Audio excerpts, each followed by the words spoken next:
Hi, everyone. Thanks so much for joining us today. Our guest today is Joe McMonagle, and we're glad you're here, Joe. Thanks for coming.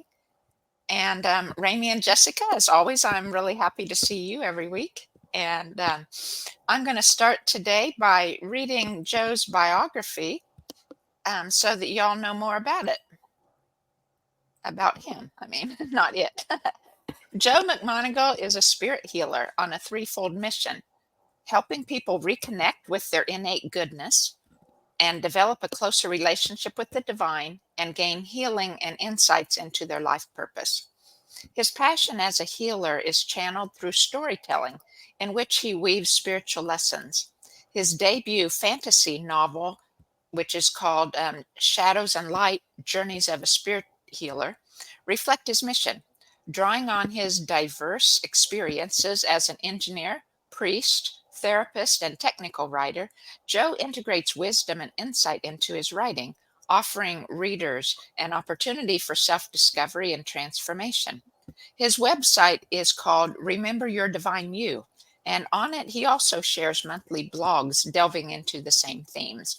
And so his the link for purchasing his book or learning more about his book is below, as well as his Facebook link and his website there also.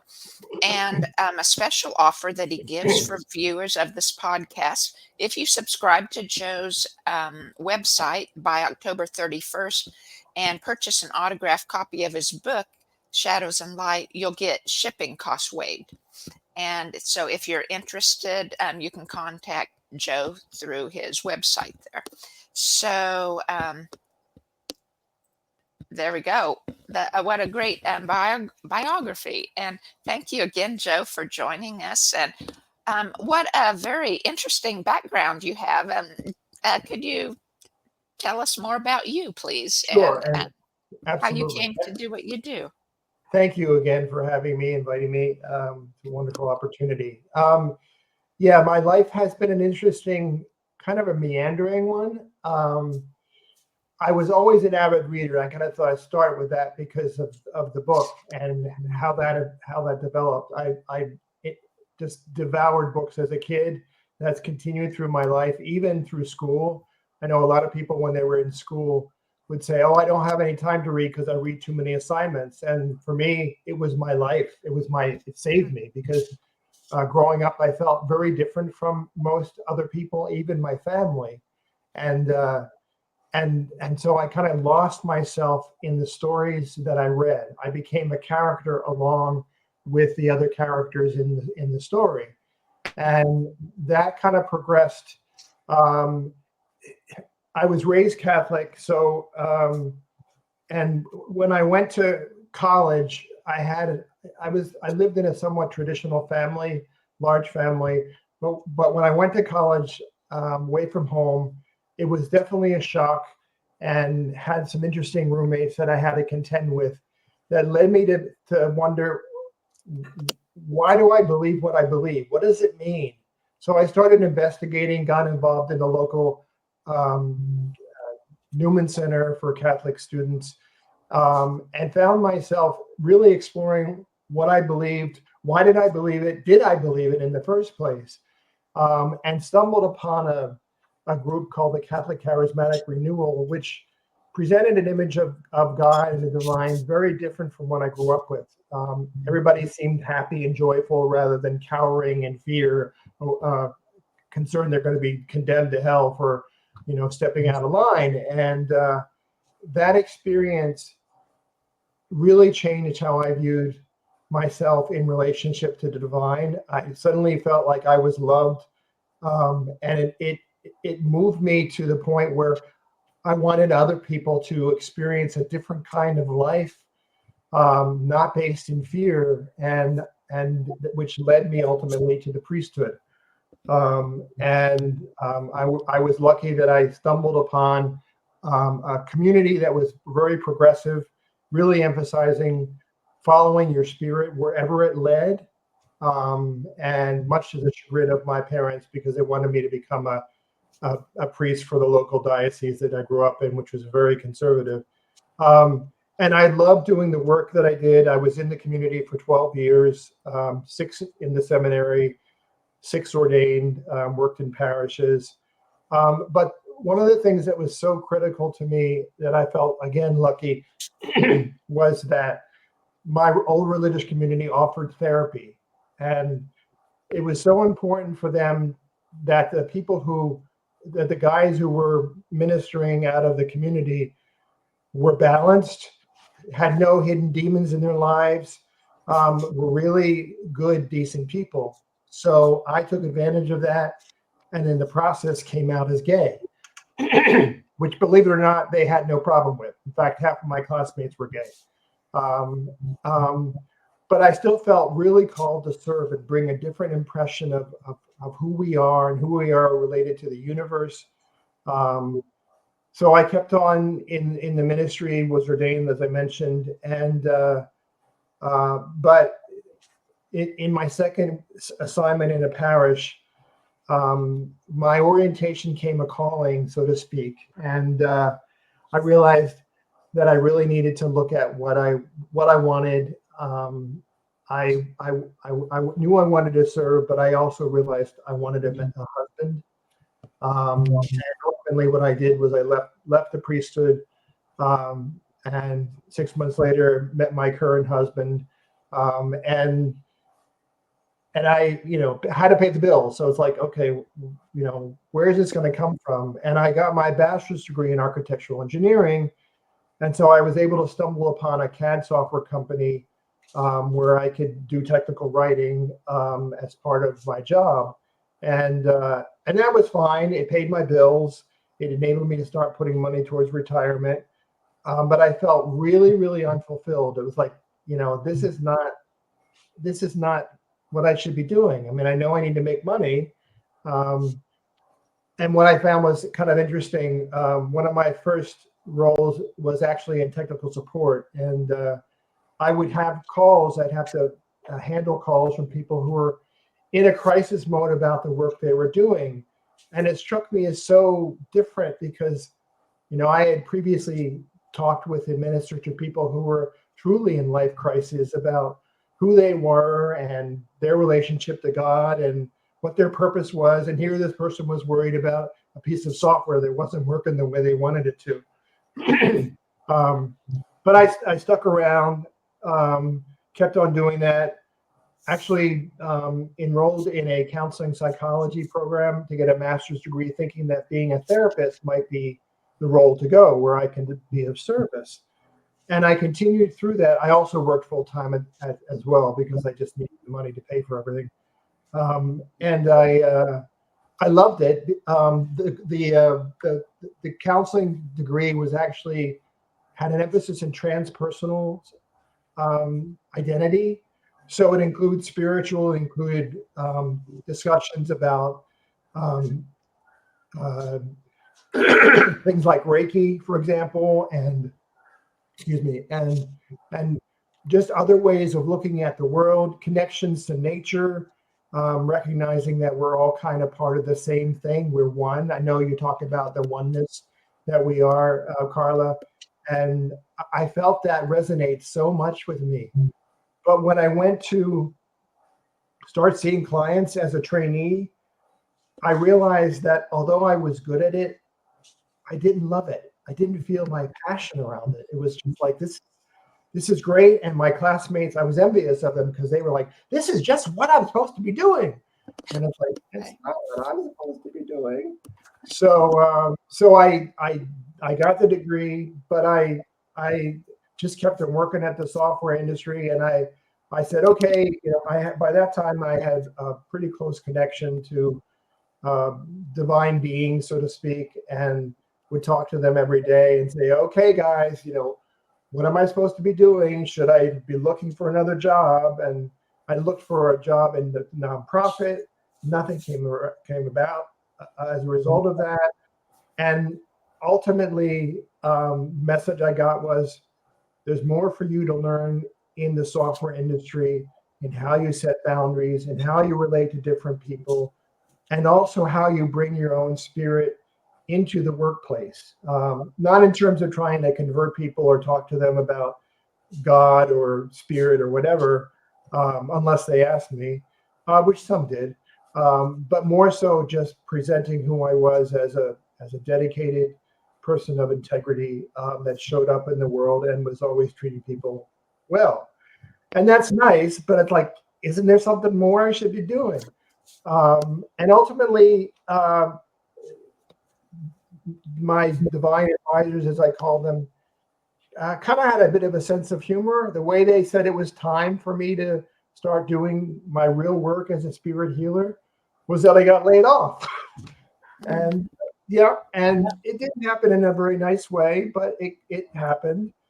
And, they asked me to stick around for 7 months after they laid me off to help train the people that were replacing me, which is sad, but definitely not unusual in the software industry and some industries today. So what I did was, by that time we were in COVID. So I took advantage of being able to work my schedule around attending workshops and training, spiritual trainings and such. I still did my work full time and everything. I got everything done. But I began to wonder what I might do to express who I was as a healer in a sense. And a couple years before, I had attended a therapeutic retreat and talked to the founder of it, and she said, Joe, your calling is really as in spiritual healing. And I was like, what? And but when she said it, it completely resonated. It was like, yes, this is what I should do. But then the next question is, well, what the hell does that look like? Pardon my curse. I've never heard of anything like this. And I knew I wasn't one of those healers who would, stand up in front of thousands of people and lay my hands on them and say, evil, wicked spirit, come out, that kind of stuff. That was not me. So I thought, well, what is this going to be? And providentially, I was led to a workshop, where a small breakout session we had, a woman there said, I want to convey spirituality in a way that will be receptive or received to young kids, not in this disconnected, otherworldly kind of thing, but really innately and in the human being. I had an aha moment at that moment, because before then I had thought there was a book coming out of me in some way, probably a self-help book about understanding self and purpose and all that kind of thing. And in that aha moment, I realized I could write a fictional novel that presents ideas in a different way, but in the context of something that would be enjoyed as a reading. And I remember in my years reading books and enjoying being characters along with the main characters in the story, and how I would take in the messages that I would hear that would really touch my life personally. And I thought, I can do that. I can do that. And so that's where my book kind of evolved. And writing it was a blast. I mean, I felt guided. I have two muses in particular that helped me write the book, Archangel Gabriel and Luke, St. Luke, who is one of the writers of the gospel. And what was so amazing was as I'm writing it, I'm discovering new ideas. One of the aspects of the book, not to give out too many details, is the main character, Tom, comes upon people who are part of what is called an all is one faith. And that came from all is one. And so in that story, very much new ideas are presented, asking people to just consider if this makes sense to you. And it was just a beautiful experience writing the book. And in the course of writing the first one, discovered it wasn't just going to be one book, it was going to be a series of 5. So anyway, that's a long-winded way of explaining where I am today. That's a really cool story. I love how you were guided to write the book. That's really neat. I'm gonna have to look into it. Thank you. Yeah, it was a shock. I mean, there were days when I'm literally typing on the computer, and suddenly this idea just comes out of nowhere, and it's like, where the heck did that come from? And so I said, well, let's go with it. And I would start typing it, and the scene would evolve, and then another idea would come, and I would type that in, and then of course the challenge was how to make it flow, and how to, that whole process was definitely a learning experience, because writing a novel is very different from technical writing, and I'm still learning a lot about what that involves anyway. So. Oh, very cool. I like how so many of the aspects of turning points of your life, it's how you didn't just make the decision with your mind. You were tuned into spirit anyway, and were seeking guidance on that from that level, and so you found your calling. Yeah, It's your very, very mesh. true.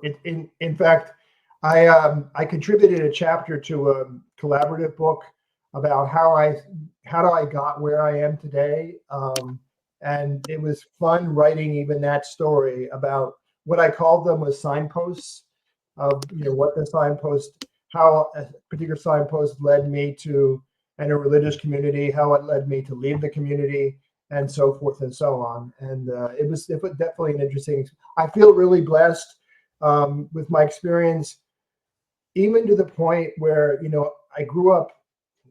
There was some. So I grew up in an alcoholic family. My father was not in recovery. He has since died. And life was. I mean, sometimes it was chaotic, and so. What I'm able to do now is that what I went through as a child, and there were other traumatic things that I went through that I don't want to mention here, but they made me who I am today. They enabled me to develop a sensitivity and a compassion that actually fuel my service as a healer in some ways. So it's kind of it's great when you can look back and say how a trauma can help you, but when you're in the midst of that trauma, it's definitely awful. And the last thing you want to hear is, "Oh, this is going to be for your good." It's like, no, it's not. So Yeah. but I'm grateful for where I've been, and I'm grateful for definitely the guidance I've had along the way. So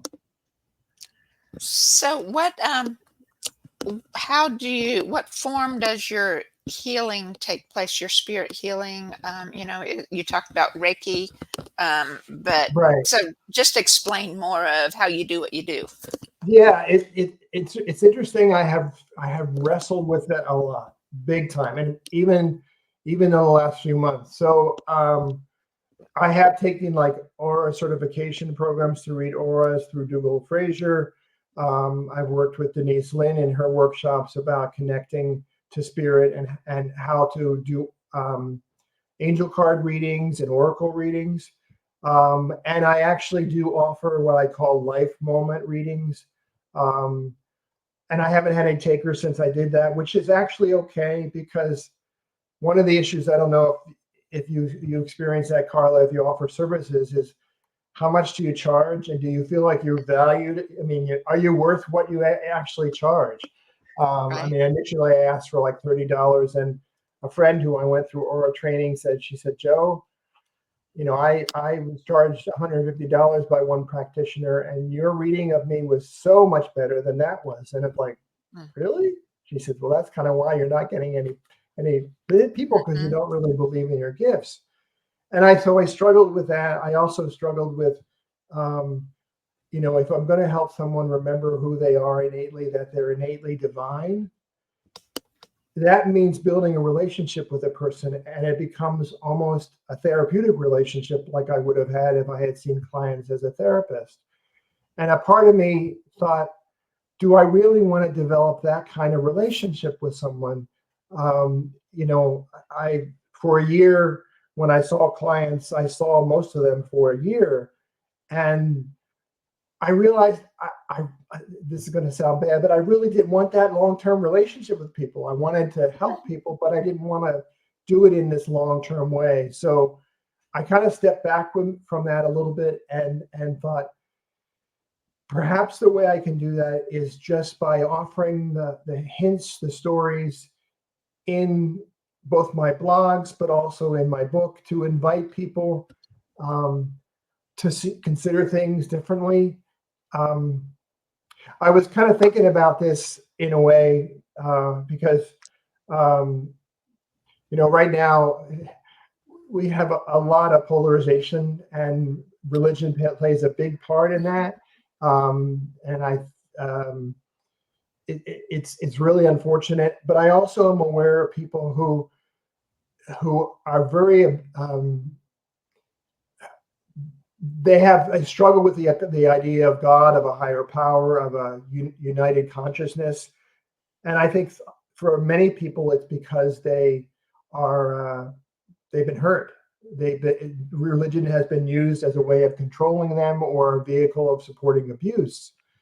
And I thought, well, what my book offers, at least right now, is to it's not one that says, okay, you need to attend this workshop and figure out what God is and blah, blah, blah, because someone in that situation wouldn't do that. They wouldn't go to that. But they might pick up a book and see, okay, well, here's a different view on that. And maybe this higher power or universal consciousness is different from what I was afraid of or what was thrown at me as a condemner of my behavior. So to answer your question, I'm still trying to work out what it's going to look like. It's a little frustrating, but honestly, the message that I'm getting right now, well, initially the messages were, the book is the way you do, your series is going to how you're going to do it. And honestly, I think what happened with that was I was putting too much pressure on trying to figure out what to do, how to really do this and do it right, because I'm a perfectionist, workaholic kind of thing, and that kind of messes with my heads a lot. So I think they wanted me, or my guys wanted me, to just back off of that and let this be. But my sense is down the road, when I get a little bit more comfortable with my calling as a spirit healer, the specifics of what that might look like will evolve and be a little bit more concrete. So it feels a little nebulous right now, which I feel like is makes me uncomfortable, but I got to be where I am, and so that's what I'm living with. I don't know if that answered your question very well, but Sure. Yeah. I think a lot of people kind of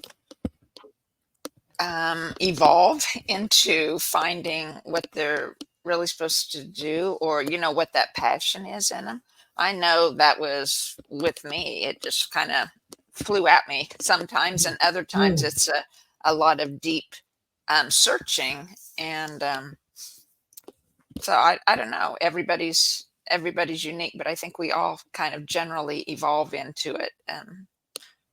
I don't know, but I love your story. Yeah, I actually, when I hear people talk about what they enjoy, what their passion is, I just light up. It's like, I love hearing what they love doing. I love hearing how it impacts other people. I mean, I had never heard of the work that you had done, Carla, and it made me wonder, maybe I should include that in my book, in book 3, because I'm working on book 2 right now, to bring in the different modalities and then introduce people to different ways of looking at life and nature. And even recently you had a young man who connects with nature and trees. I forget his name. I did subscribe to it, but Sammy, exactly.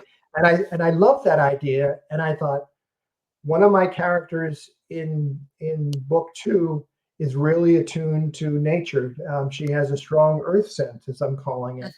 And I thought, I can bring this in to book 3. In book 3, the main character and 3 of his friends go out around the countryside and other countries to learn from other practitioners and other things to help them, further develop their gifts. What I love so much, what is so cool, is as I learn about these new gifts and new abilities, I'm able to introduce them to my readers, and just present a different way of looking at things and different relationship to nature and energy and so forth. And I have a blast as I learn about them and as I write about them. So it's just, Right.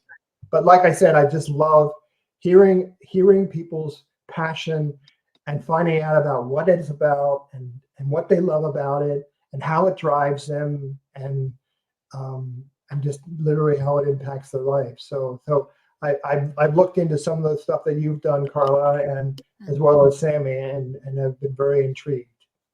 Oh, well, thank you. Yeah, that awesome. Very cool. Yeah, and what I have found anyway in writing my book, it was like kind of like what you just referred to. It was like I had started the book, but it wasn't like I had learned everything I needed to know yet. I mean, I thought I did, right? But it would just not come together. And then it was like this experience, and oh, that's what I needed to know to finish the book, or to, I mean, it's really cool how that works. It is. And we kind of discover ultimately that we're always learning regardless. A new idea may open up a whole nother avenue that you haven't even considered. And it in some ways I find it a little not disturbing, but like, oh, I mean, like a shock. It's like I didn't know that. And then I just find an opening. It opens even more avenues than I had even considered. Because, well, I mean, as I mentioned, I was trained in engineer, so I'm used to, from that, there's set definition and everything is clear and everything has an answer.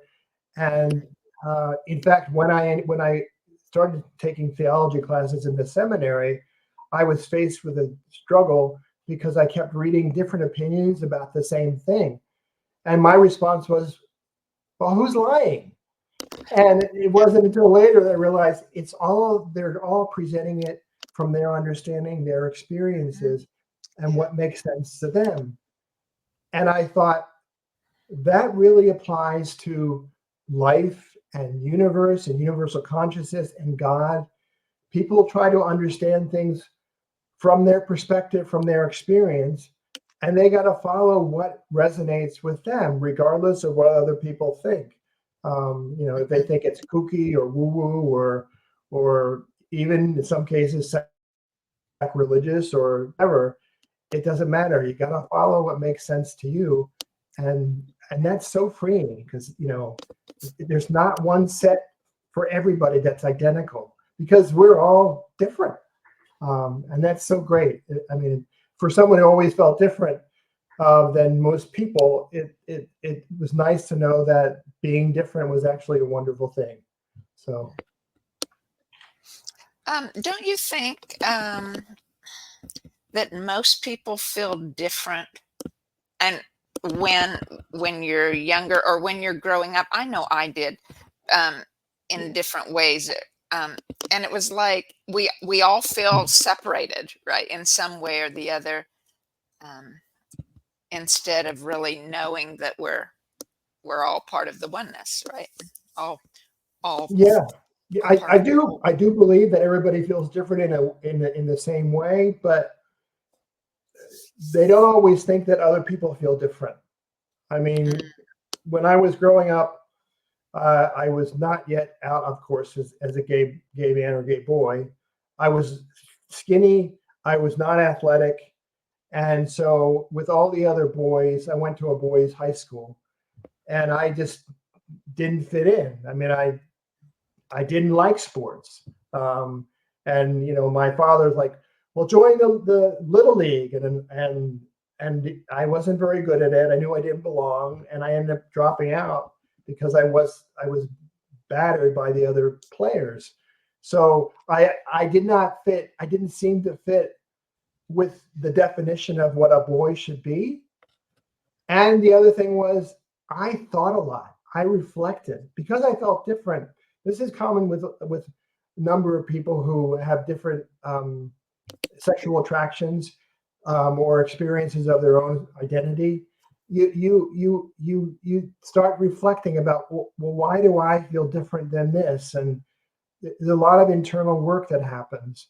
And so that to me, it didn't look like anybody else had that kind of internal reflection. So I felt like an odd duck.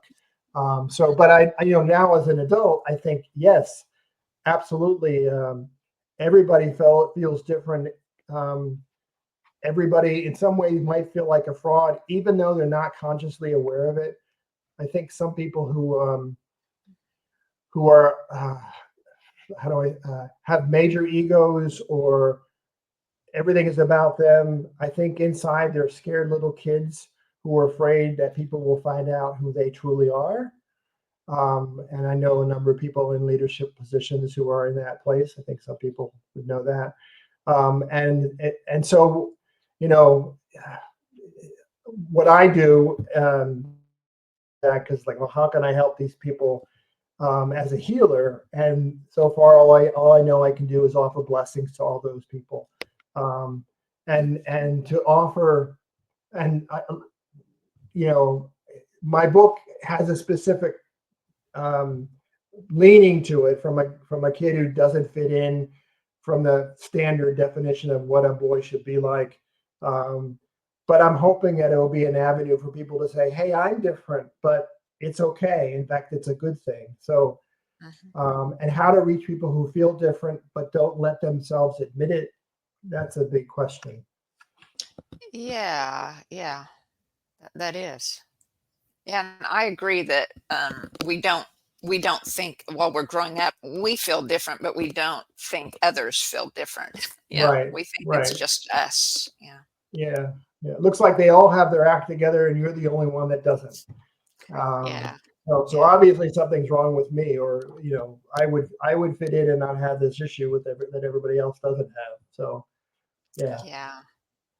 It's I guess it just shows that that nature, that feeling of separateness starts so very early. And um, perhaps even like with me, it started in gestation. And I know that happens if there's traumas of any kind Right. to the mother or the baby, that can happen then, or at birth, or like for a lot of men, I'm guessing it would also, if it doesn't happen before then, it happens at circumcision, if that's what their parents choose to do. Um, Yeah. anyway, Yeah. I find I that in the also think biofield work anyway.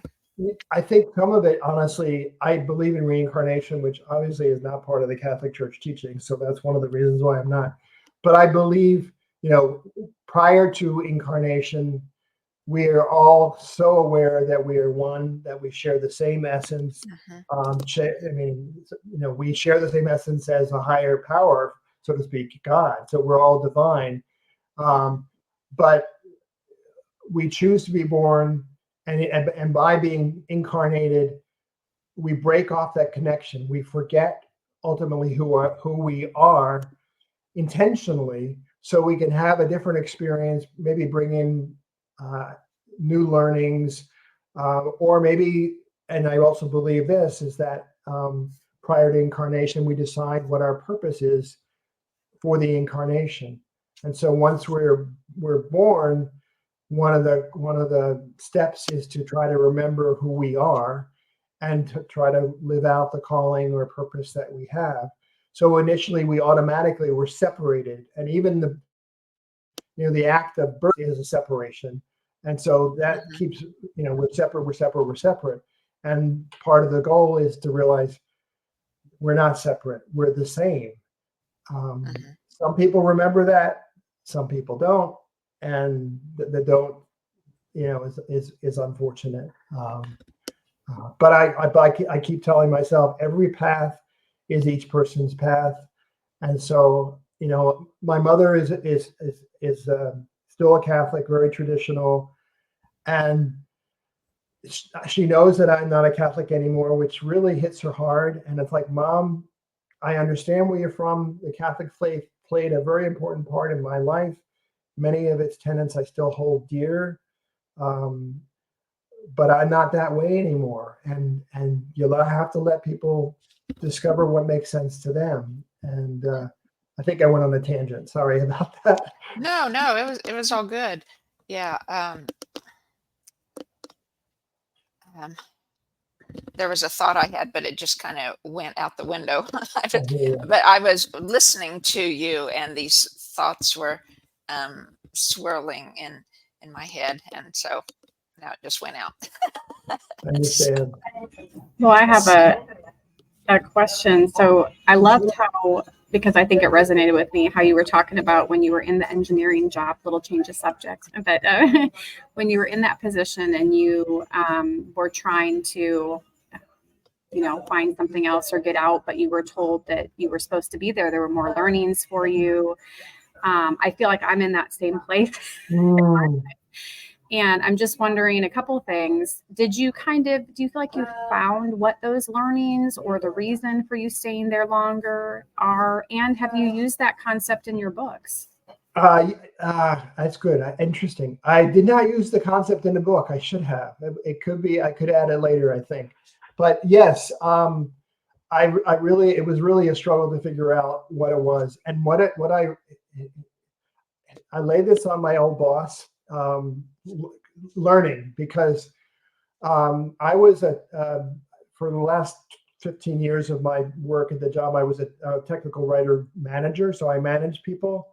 But interestingly enough, I didn't like managing people a lot. And my boss knew that. So he assigned me less employees to manage. But as a result of that, he kept throwing project after project after project in my way to handle. And so at one point I felt really overwhelmed. And the way he was presenting each project was that it was actually a priority. And it's like, well, if I have 20 priorities, how do I manage 20 priorities? So one day I sat down with him in my meeting and I said, I'm not sure what to do. I have too much going on. You asked me to do these things. I'm happy to do that. How do I prioritize? He turned around and blamed it on me. He said, you didn't do things. You're not prioritizing correctly. You're doing this wrong. You're not managing your time. And I thought, how dare you? I thought perhaps part of it was my issue, and I would fully admit it. But he was the one that assigned these things to me, and he was the one that kept demanding that this has to be done. So I left there realizing, okay, where I was putting in 50, 60-hour work weeks, I told him from that point on, I'm not putting in any more than 40 hours. And that's it. And whatever gets done, and things might take a little bit longer.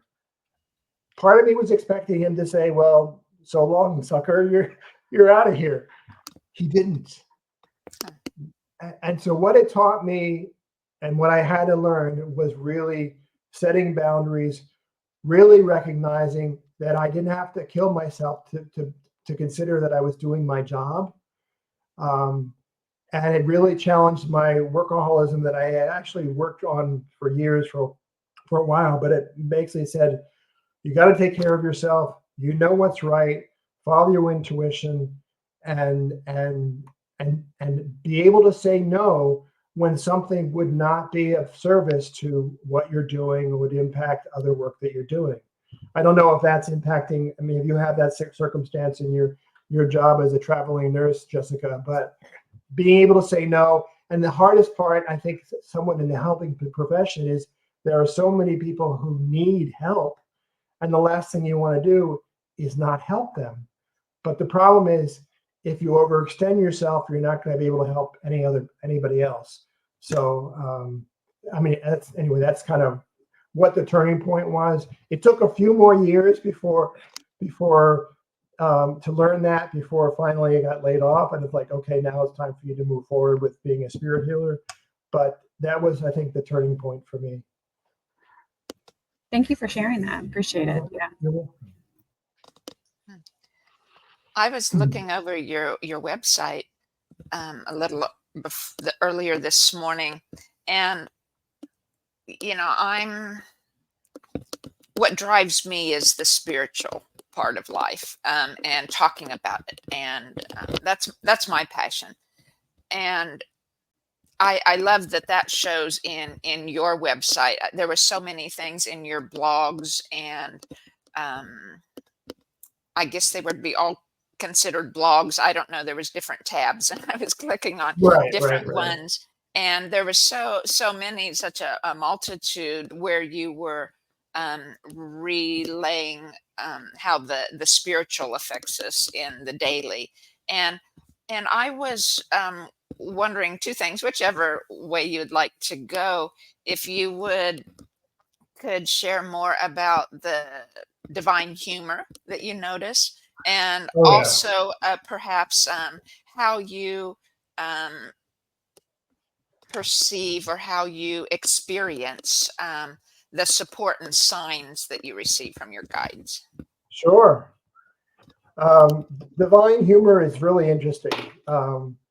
I I always thought spirituality was really serious business. You know, you're. I mean, it was always conveyed that way. You know, don't step out of line, you're going to hell. And as a Catholic, we had to go to confession, and I stressed out. Well, what do I say in confession?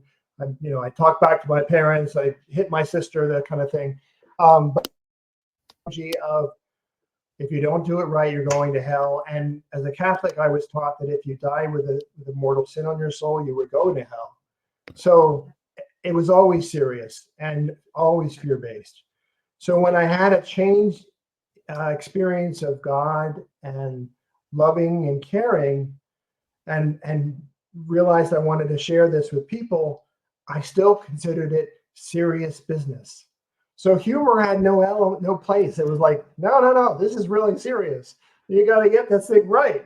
So you got to buckle down and work hard and push yourself. Again, the workaholic stuff came into play big time. And it was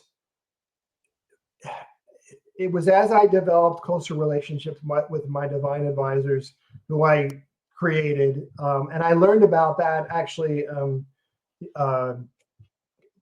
Kyle Gray, I don't know. He teaches about angels. He connects with angels all the time. As part of the workshop, he suggested creating a board of directors who would guide you. Well, board of directors coming out of the corporate world just did not work for me. It's like, sorry, I can't handle work anymore like that. But I sought out, and he taught about the various archangels, and so I sought out connecting to these other beings, in the course of which discovered one of those beings is my father, who has passed on 10 years ago. But they're the ones that, how do I say it? They started the humor. They started communicating to me that it's not all seriousness. And the way they did that is a little, well, they have an odd sense of humor. So when I started meditating every day, I started feeling a real connection to them because I would feel tingles. And I later discovered I was ultimately just raising my vibration to connect with, the higher energy, so to speak. Well, this tingles didn't stop at meditation. And one day I had to take care of, how do I say this, personal business in the bathroom. And I felt tingles, and I was like, what the heck are you doing? How can you be, this is, are you really doing this right now while I'm taking care of this business? And they're like, Joe, we're with you at every single moment. There's none excluded. So that includes taking care of business. And I thought, oh my God, that is just so hilarious. How could you, I mean, it's like, it really literally blew my mind. And then I've had multiple moments. The most recent one happened when I was close to publishing my book, and I was working with the publishers, and they sent me an email, saying it was good, and this is self-publishing publisher, not a traditional publisher. Anyway, in the email, they talked to me about promoting my book and marketing, which freaked the hell out of me. I mean, you know, growing up in a difficult situation as a kid, the way I survived was to hide, not to put your neck out, not to step out. You know, you didn't get attention, which, you know, is kind of strange when you think of, I was a priest, so I got attention that way. I was a manager, so I got attention that way. So I really struggled with that. And one of the ways that my divine advisors communicate to me, well, I believe that they communicate to you in ways that make sense to you, specific to you. Well, as a gay man, I kind of fall into the typical gay man. I love musicals. And I've gotten a lot of messages through musicals from them. Well, in this case, it was from the musical Newsies, which I loved when it was a movie. And there's a line about, in one of the songs, about courage cannot erase your fear. Courage is when you face your fear. And the song, this is also part of their humor. I would wake up in the middle of the night and the song would be in my head. And it's like, really, guys, you know, I do need to get a little sleep. Well, one day my husband and I were heading into the city. I live in Oakland, across the bay from San Francisco. And I'm sitting there, and the message I got was, why don't you get up, hang from the bars, the grab bars, and sing the song from Newsies. And I was like, what the heck? I'm like, there's no way I'm going to do this. There's no way I'm going to do that. I don't like buskers when they show up on the train anyway, because they typically want money from you, and it's usually music I don't particularly like. So the last thing I was going to do was that. So their humor, they regularly remind me it's not a serious business. They regularly remind me that I have to enjoy my life, that it's not always about doing the spiritual healing work. I have to be able to appreciate moments, be silly, have fun. That's such a part of this life experience as the spiritual. It's got to be a balanced thing. Otherwise, why would you become human in the first place? So that's where the humor came. And then as far as messages, I think one of the things is all of us are getting messages from advisors and divine and universe all the time. We may not always recognize them. Ironically, I've contributed a chapter to another collaborative book that's coming out at the end of this month called Guided by Spirit. And in that book, I write about how people might receive messages and how the universe communicates to you in different ways that make sense. And the gist of it again was they communicate in ways that make sense to you. So musicals for me, my dad actually communicates to me by leaving tails up pennies all over the place. And it's really sweet, and a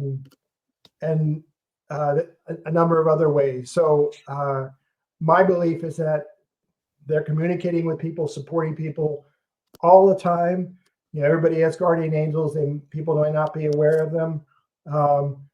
And the question is, you know, are there synchronicities that are happening that you're not aware? Are there coincidences that are happening that really have a divine origin that are pointing you to this or that? And it's really, I'm dating myself by using this term, but it's really cool. I just love that they constantly do that. But interestingly enough, I still struggle with believing it. I still get scared. I had to have a chat with my inner teenager yesterday, because he was freaking out about this gathering, having this talk, because he was worried, am I planning enough? I should really write down a script so I know exactly what I'm going to say, because if I don't, I'm going to get it wrong. And if I got to get it wrong, they're going to hate me and they're going to want to throw the YouTube video away. So I really had to sit down with him and said, it's okay. I understand what you're feeling. I'm not going to make you not feel that way, but it will be okay, because remember all these examples of your divine advisors being with you, guiding you and supporting you. It'll be okay. So, and it's been great. So, did I answer your question? And this is Sure. this is also the teenager saying, did you really answer? You probably didn't answer a question. It's good. It's good. I think the one big thing that I appreciate with podcast guests is when they keep talking. It's when there's a big lull that I'm scrambling to try to think, well, now what should I have next? And it really helps me, or puts me at ease and flow when the guest keeps talking about what they're passionate about. Yeah. I actually worried about that too. My teenager self said, what if there's blank time? And I know I was interviewed by my publisher some months back, and they asked me to provide some questions. And ironically, I answered all 3 questions by the first question. And suddenly there was like, what else do we talk about? So I invited my husband, and it's like, Michael, come in. Anyway, it was, so I understand. I think it takes great courage and bravery to offer these kind of things. And I wish I would be at that place at some point, but I'm definitely not there yet. So thank you for taking a risk and doing this kind of thing, Carla. Oh, well, you're welcome. In fact, it wasn't my idea. It was my husband's idea. And it's like, you should do this. And I thought about it. And at first it was like, no, I don't want to have, I'm not good at speaking with people, right? That's my reaction. It's like, I like one-on-one really good, or really small groups. And to be online and to watch myself talk or hear myself talk, it's like, I'm not the smoothest, eloquent talker. I don't put things together really in big, smooth, long sentences. It's kind of choppy, and then I think more, and then I have another thought. But I thought, it was like, yeah, I do need to do that for whatever reason. And for me, I think it was for learning for me, so that I can become okay with me in how we do things, and to become, so that I do become easier to talk, or to talk about things. I understand. Yeah. It's a process, and it took great risk, obviously. And I believe your husband was a channel of the message to you to say, give this next step a try, and see what happens. And I have also gotten that through my life as well. Yeah, my husband's like that for a lot of big things in my life. It's like, it's things that I don't even think of or hadn't ever thought of. And it's like, this is what you need, or this is good. And it's like, well, yeah, why didn't I see that? And it's like, yeah, he comes up with these big things.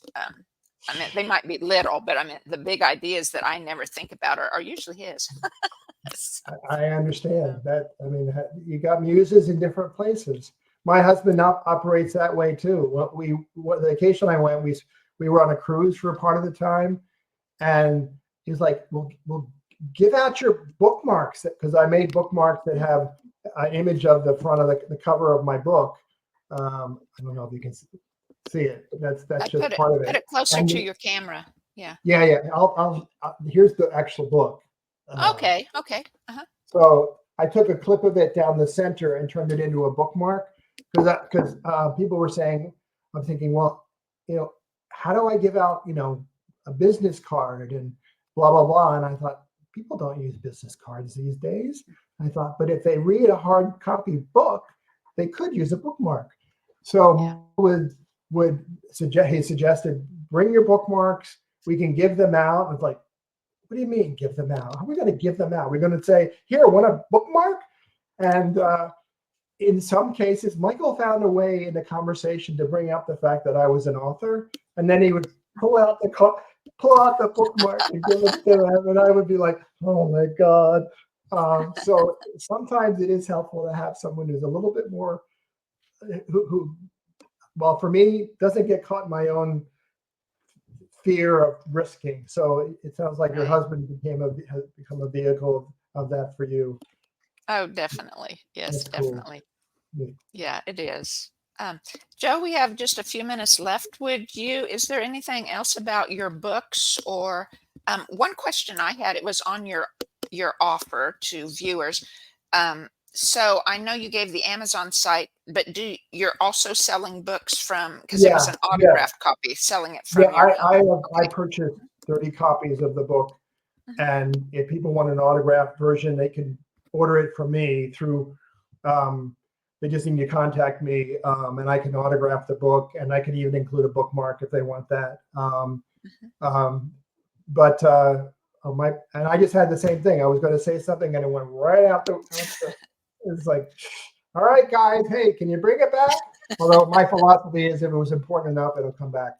But what it was perhaps give a taste of what the book is about. I'd like to, yeah. If you would like to read something or whatever. So I could. But the book is about it's a journey of a boy who has unique healing gifts, both physical healing gifts, but also gifts around spirit. But that for much of the book, I shouldn't give this away. But anyway, he goes through a journey of self-discovery. He's always felt different. In many ways, some of his story is mine. So I definitely throw in little pieces of things I experienced going along the way, growing up, which I kind of love to do. I'm giving myself visibility. I'm putting myself out there. In the course of his journey, he faces, because it's a fantasy, he has to face bad people and he has challenges. And in the process, he's called to look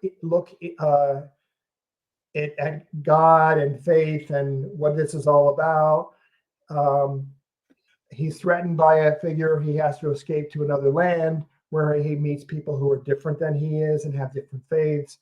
And so it's a real transformational experience. The honest is I had only intended to write one book, but I had so many little vignettes I had created that there was no way it was going to be one book, because it would have been 3,000 pages. So that's why it's a series. But I can certainly read a few pages from this chapter 1 if you'd like. It's up to you guys. Maybe just a longer paragraph or something. A longer paragraph, okay. Or if you had something in mind. Yeah. I should have thought about that sooner.